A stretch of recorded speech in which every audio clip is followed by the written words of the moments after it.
আপনি জানেন আপনার ছেলের বিয়েতে যতগুলো নাজায়েজ কাজ করছেন এর জন্য আপনি আগুনে জ্বলবেন, কিন্তু আপনি মেনে নিছেন শুধু সমাজ।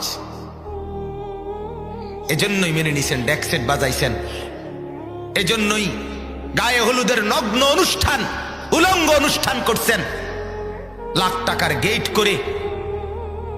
এরপরে বেড়া বেড়ি একই সামিয়ানা প্যান্ডেলের মধ্যে খাবার খাওয়াইয়া নগ্ন মহিলা, আমার দেশের মুসলমানের নারীরা সারা বছর যে দুর্নগ্নাম নষ্টামি করে, নগ্ন হয়, বিয়ের দিন ওই নারী তার চাইতে বেশি উলঙ্গ হয়ে যায়, অসভ্য হয়ে যায়, অসভ্য হয়ে যায়,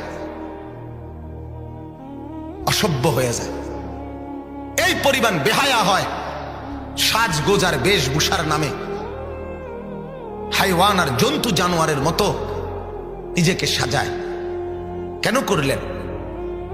কেন করলেন? 3 দিন ধরে বাড়িতে ডেকসেট বাজাইলেন কেন?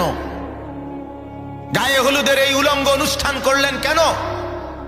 সমাজ, এলাকা, মহল্লা, পাড়া, সোসাইটি মেনটেন, ছেলেকে খুশি করা, মেয়েকে খুশি করা, মেয়ের পক্ষ ছেলের পক্ষের তাদেরকে খুশি করা। আল্লাহ কোথায়? আখিরাত কোথায়? কবর কোথায়? বলেন বাপ, ভাবতে শিখেন। একজন হলে একজন ভাবেন, 2 জন হলে 2 জন ভাবেন, ভাবতে শিখেন।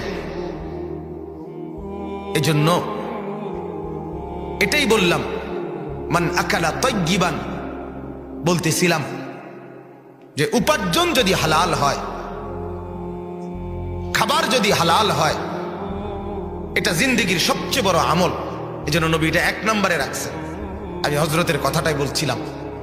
2 নম্বর বললেন ওয়া আমিলা ফি সুন্নাতিন, যা করবে সুন্নাত মোতাবেক, অর্থাৎ জেনে জেনে বুঝে বুঝে প্রত্যেকটা কাজ সুন্নাত মোতাবেক। আমার হাসি, আমার কান্না, আমার আনন্দ, আমার বেদনা, আমার আহার, আমার নিদ্রা, আমার উঠা বসা, আমার লেনদেন, চলাফেরা সব হবে আমি মুসলমান আমার রাসূলুল্লাহ সাল্লাল্লাহু আলাইহি সাল্লামের সুন্নাত মোতাবেক। একবারে সহজ, একটু জেনে নিলে। কিন্তু বদনসিব আমরা, বড় মন্দ কপাল। সিনেমার নায়ক, টেলিভিশনের গায়ক, অ্যাডভার্টাইজের অভিনেতা, তাদের কথা আমাদের কাছে গ্রহণযোগ্য, কিন্তু আল্লাহ রাসূল সাল্লাল্লাহু আলাইহি সাল্লামের সুন্নাত আমাদের কাছে পরিত্যক্ত। বছরের পর বছর ব্রাশ করলেন আর টুথপেস্ট করলেন, দিয়ে ব্রাশ দিয়ে দাঁত মাজলেন কার কথায়? আর এই মিসওয়াক ছেড়ে দিলেন কার কথায়? কেন মিসওয়াক করেন না মুসলমান? শুধু এই কারণে, এটা রাসূলুল্লাহ বলছেন। কেন ব্রাশ আর টুথপেস্ট? এই কারণে, এটা রাসূলুল্লাহ বলে নাই সাল্লাল্লাহু আলাইহি ওয়াসাল্লাম। শুধু বিরোধিতার নিয়ত, আর কিছু না, আর কিছু না। উদ্দেশ্য স্পষ্ট করা, আমি মুহাম্মদের দুশমন, আমি রাসূলুল্লাহ সাল্লাল্লাহু আলাইহি ওয়াসাল্লামের দুশমন।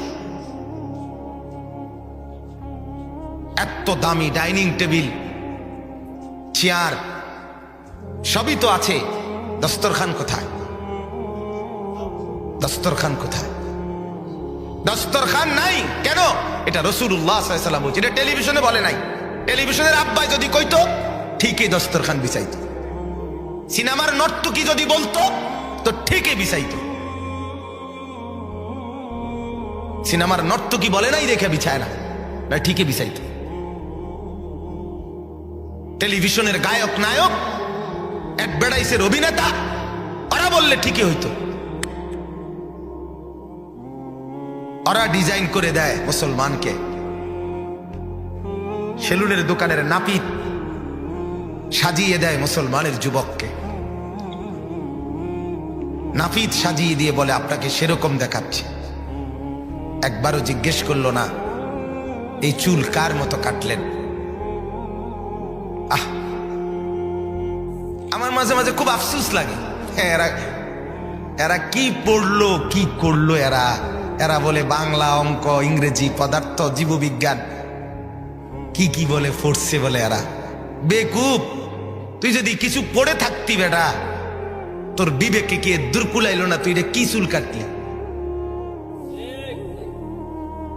কি পড়ছ বেটা, কি পড়ছ? হ্যাঁ, এতগুলো পড়া পড়ে এখনো খারাইয়া মতো কি পড়লা তুমি? এখনো মুত্তা ফানি লাও না, তুমি বর্বর, তুমি বুঝি শিক্ষিত তুমি। ওরা চিন্তা করে আমগরে নিয়া, ওরা বুদ্ধিজীবীরা চিন্তা করে আমরা হুজুররা আমাদের পড়ালেখার গতি কোথায়, আমাদের পড়ালেখা কই যাচ্ছে, মাদ্রাসার পড়াগুলো আমগো বাতের লেগে হে চিন্তা করে। তুই আমার লগে না আইবি বেটা, আমার লগে ভাত খাইয়া কয়দিন খাইবি, আমার লগে আয় বেটা।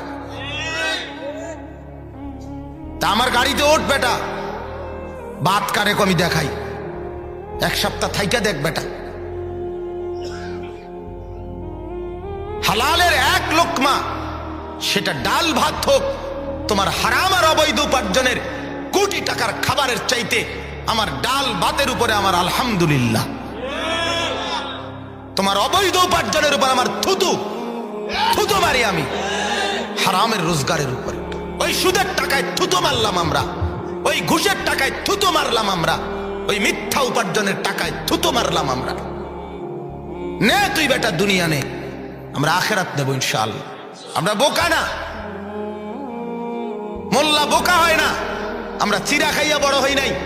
আপনারা যদি ভাত মাছ খেয়ে বড় হয়ে থাকেন, তো আমরা হুজুররা কি চিরা খাইয়া বড় হয়েছি মিয়া?